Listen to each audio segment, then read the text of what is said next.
Does living more sustainably mean making sacrifices?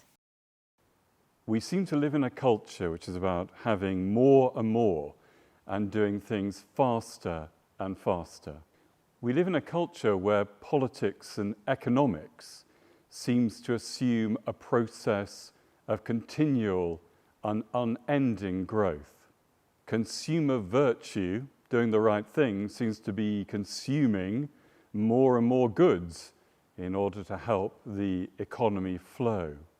In a culture like that, living sustainably, putting ourselves back into the flow of life, seeing ourselves as part of that flow, is going to feel like making sacrifices. It will seem to mean making do with less. However, what seems to be making do with less might actually improve our quality of life. One of the few upsides of lockdowns has been the ability that people have had to reconnect with nature. Lockdowns have taken away some of that frenetic activity, some of that relentless travelling around, and enabled us to reconnect with nature. I happen to be one of those people who's very fond of trees, so I like getting out into woods. And we know that being in the natural environment, being around trees, is not only relaxing in ways which can be tested and measured, but it's also good for our health. Trees give off particular oils, volatile organic compounds, which help our immune system.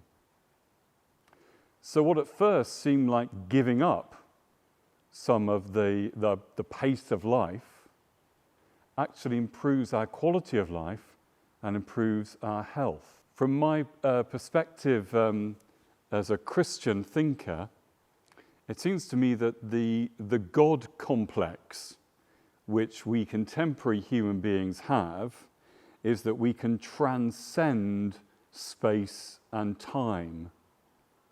And so it is that we prize instant communication and faster travel. But does that ability to be able to do more and more in less and less time make us happier or more content or more compassionate? What do we do with the extra time gained?